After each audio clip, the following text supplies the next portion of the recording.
This is Hi. Salenta. Oh, hi, this is Salenta. I'm here today with Bob Schwenkler, and we are having a discussion about relationships, about sex, and welcome, Bob. Hi. So Bob is a coach, a creator, and a connector. And some of his current projects are he has a podcast called Sex the Podcast, and as well as Reclaiming Male Role Models, where he's traveling around the world interviewing men and having discussion about masculinity. And you can fill us in more on that, Bob, a bit hmm later. hmm And so welcome and thank you. Yeah. Yeah. Thanks. Yeah. So part of this project is I'm interviewing people who are in this industry who speak to men and women about relationships, about sex, and who actually live it themselves. And Bob is one of these people, right? Bob, you practice what you preach? I think I do. There's always more. There's always more practicing to be doing, but it's you never get there. So I'm Yeah. in the practice. Yeah. And that's kind of the people that I'm wanting to interview because there's a difference between being an expert and having all this learned knowledge as opposed to living it and trying new things out. And that's the intention that I have with this is to share with people that maybe relationships can be we can relate in a different way that actually works in this day and age, hmm and that it doesn't have to be the old fixed models, even though a lot of that works, so people can adapt it to themselves. hmm Well, and So even that right there brings up a number of different thoughts. But just to speak briefly to that piece around experimenting and playing and not getting so attached to what you think something should look like is yeah, just that, like taking on that practice alone can make a huge difference in happiness, whether it's in a relationship or in life or in work or whatever. yeah, I think you're totally right because we, I mean, it's even in the words we use when we say, "Oh, are you in a serious relationship?" And you're like, "Hopefully not. I want it to be a fun relationship." uh-huh. Right? Yeah, yeah, yeah. I And never so, get asked if I'm in a serious relationship, but yes, I want to be in a fun relationship, and I happen to be in a fun relationship. yeah, and that doesn't mean there's not serious discussions and things, and you're living your life together, but um, yeah, it just the whole idea of relating is has this energy around it and connotation, and a lot of people that I meet in my profession, I work with people in the love realm in finding relationships and healing from past relationships, and also in creating better flow and intimacy in their current relationships. And a lot of people who don't have them don't believe it's even possible to have a good working relationship. They've kind of given up on it. You Yeah. find that you come across these people too? Well, I used to be one of them, for sure, and I still am in certain ways. Like I said, there's always, I feel like there's always more possible. So it's just like what I perceive as possible is kind of what sets my limits around what I get to have in my life. But yeah, I want to speak to that piece around like how good of relationships we get to have, or that we believe that we get to have.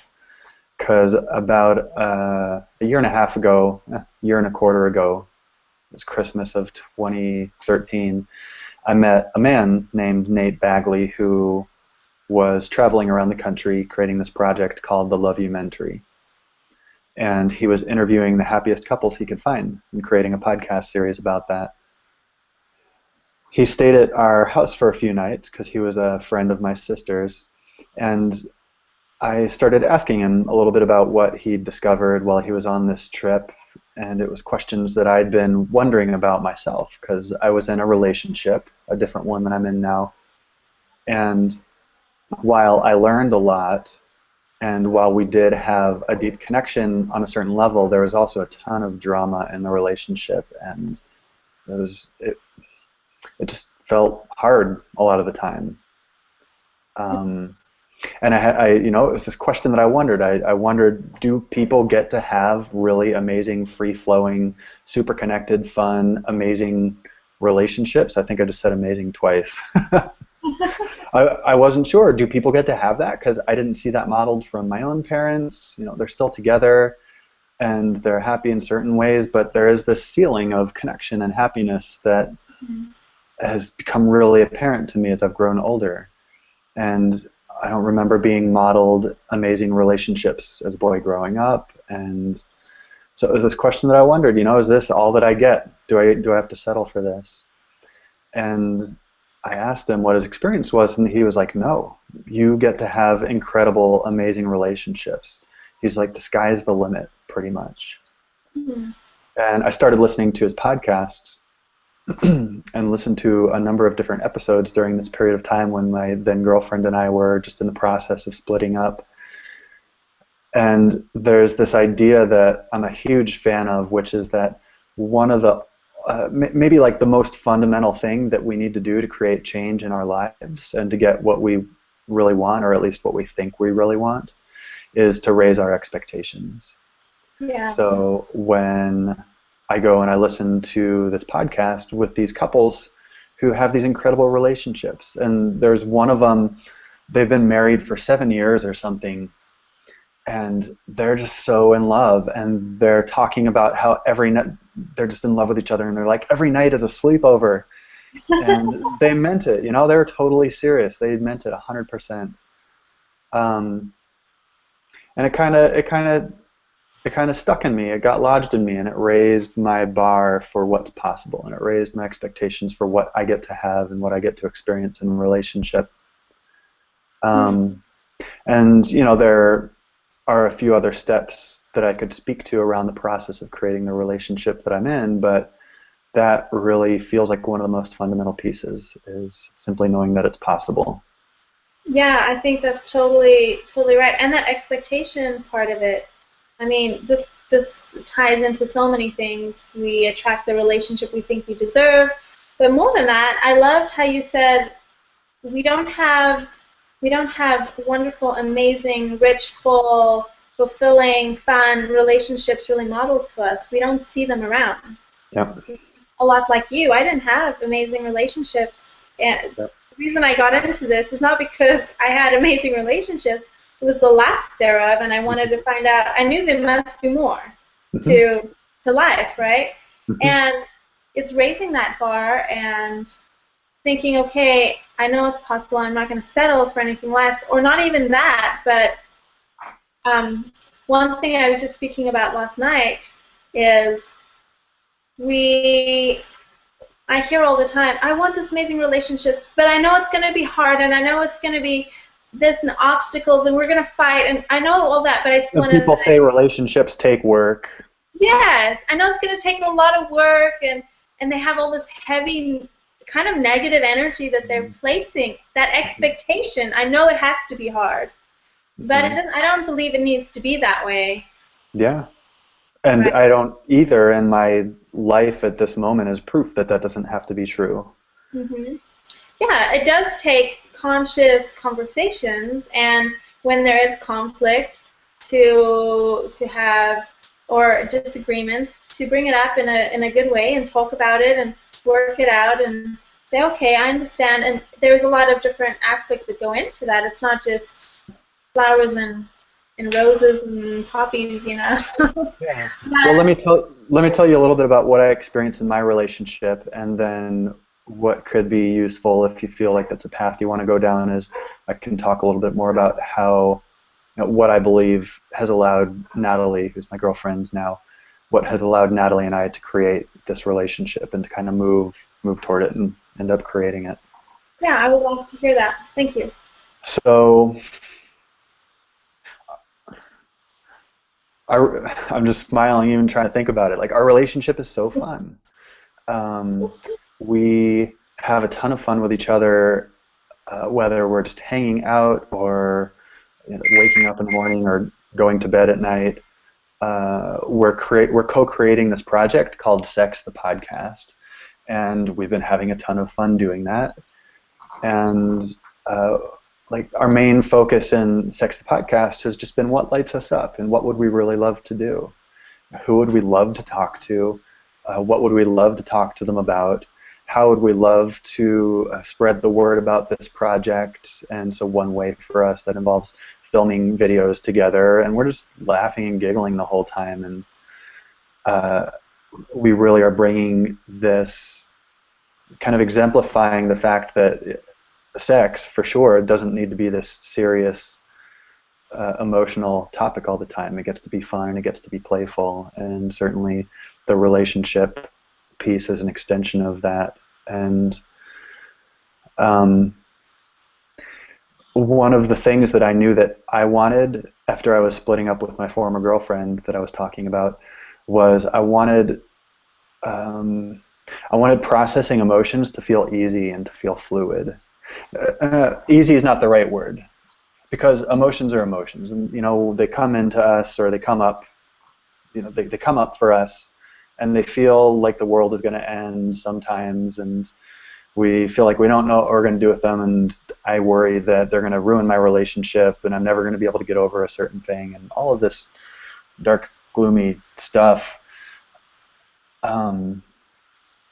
But then with Natalie, what I experience on her end is just an openness and an acceptance of who I am and for my process that allows me the safety to open up. Like, she's not trying to pull stuff out of me. She's not trying to get me to open up. She's not trying to get me to, stop doing a certain thing that bugs her, or start doing a certain thing that she would like me to be doing for her. Mm-hmm. She just, I feel spaciousness is the best word that I can put to it. I feel a ton of spaciousness for me to be me, and that allows me to show up and to open up and to love her in the ways that I do, and vice versa too. I'm able to give her a lot of space to be who she is and go through her processes, and so that means that when feelings come up for us, one thing that we're not doing is we're not putting our feelings on the other person. So if I'm upset about something, I'm not blaming her. And I'm saying, okay, these are my feelings. What accountability can I take here in this situation? Where is my accountability? And that can be hard to find sometimes, but it takes practice, and we get better at it. And so in the end, we move through. I wouldn't even call it conflict. We just flow through these different states of our relationship and through the different emotions.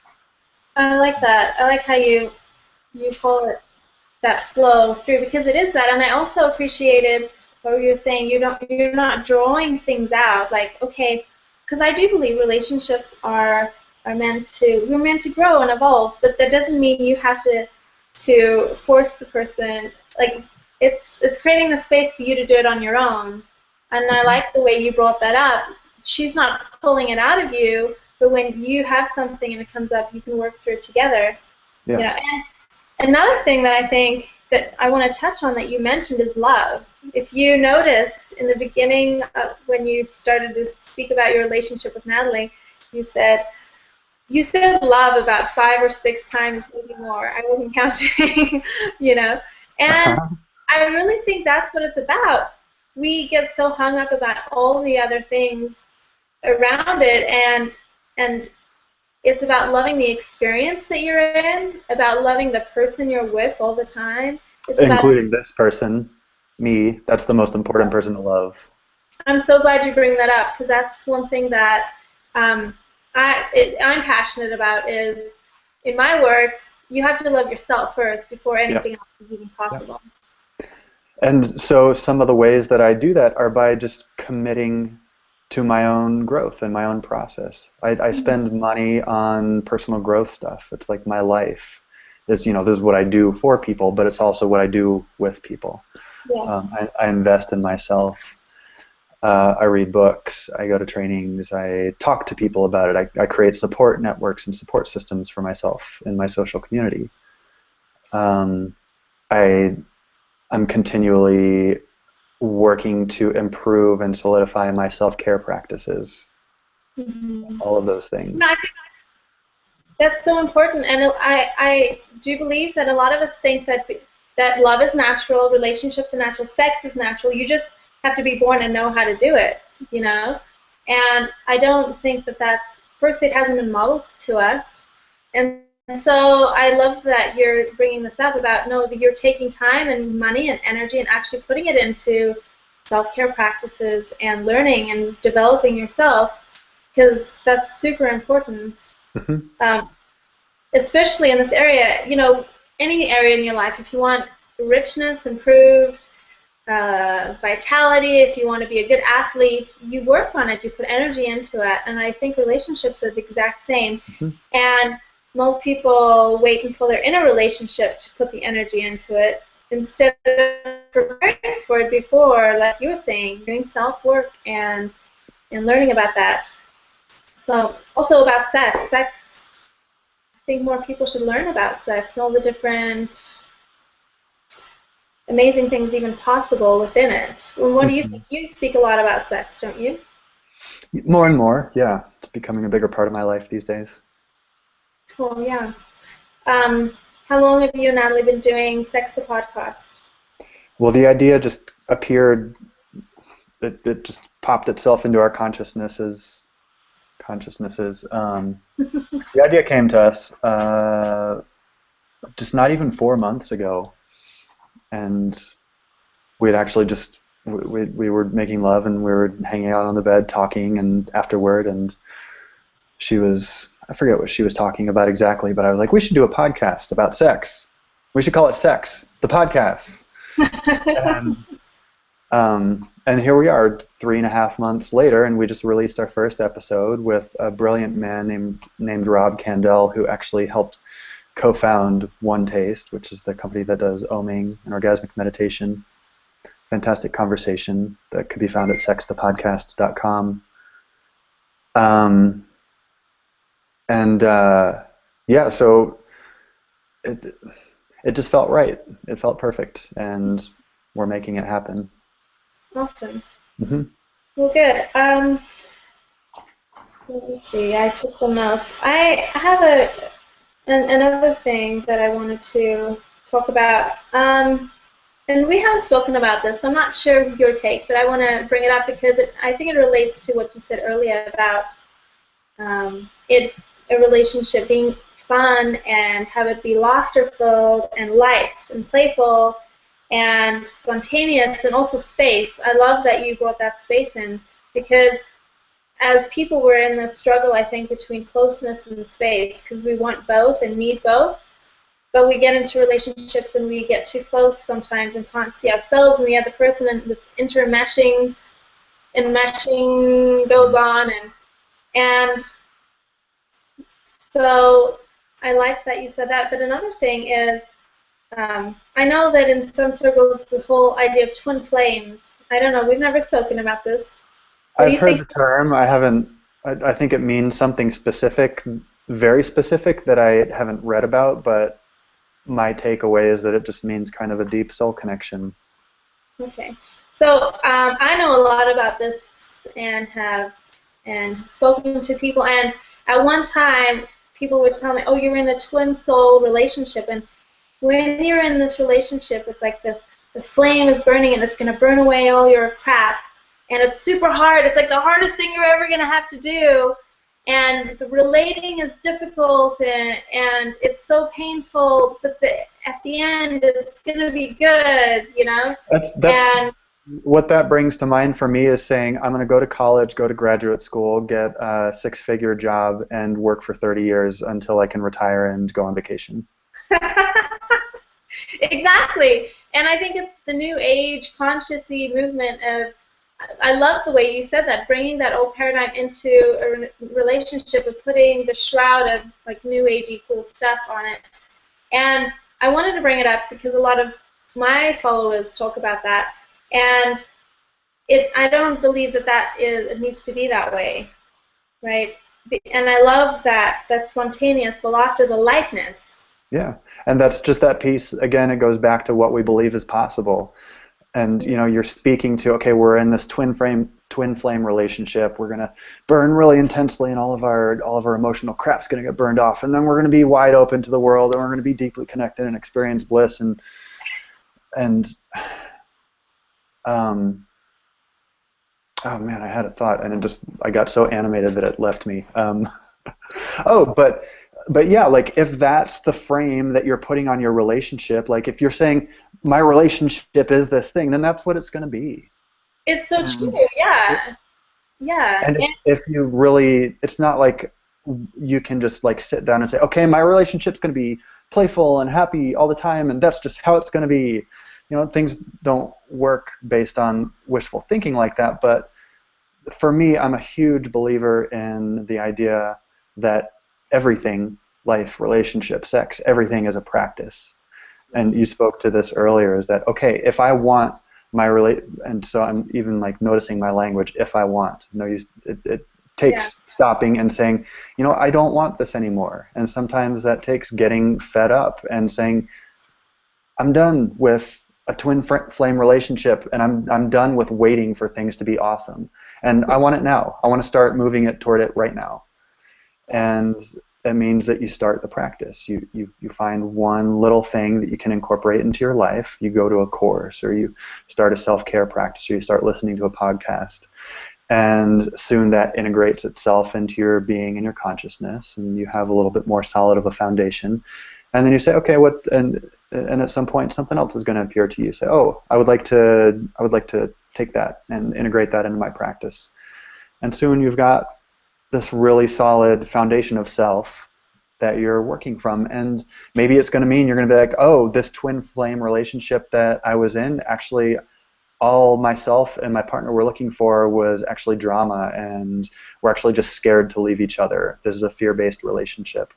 Or maybe you get to a point where you say, oh, wow, I realize these things about myself and about our patterns, and we really see a path through this stuff. And here is how we can really deepen our connection. We've both done our personal work, and we're growing closer together because we've committed to that path and that process and that practice of self like knowledge and self-discovery and just embodiment.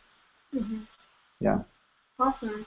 Yeah, and it comes down to self again. It all starts with us and me and you individually before we come together.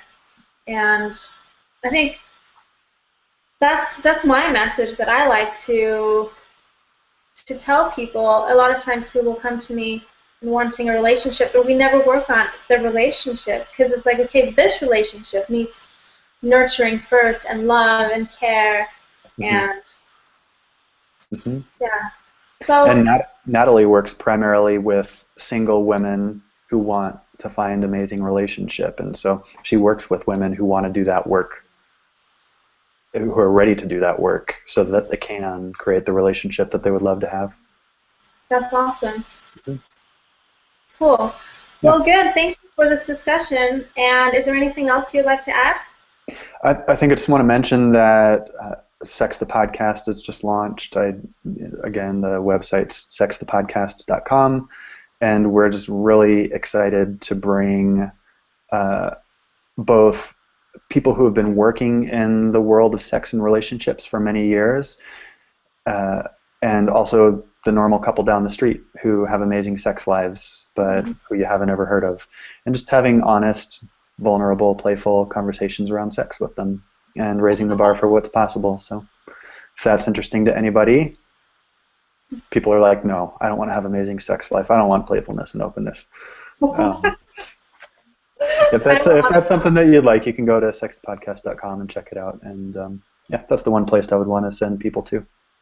Awesome. Thank you. Yeah, and I appreciated the honest relationships when I was reading through your page, because that's what it's about. It's bringing honesty and authenticity and realness to relationships. It's not about this facade we put on and, oh, of course I'm a great lover because I have to be, because everyone says that. I think it's about, no, this is amazing. Well, I don't know what that is. Let's just talk honestly and openly and just have fun. Yeah, right? let's play.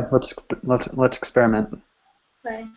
Well, thank you, Bob. I appreciate your time and your insights today, and look forward to following you and even listening to your podcast with Natalie.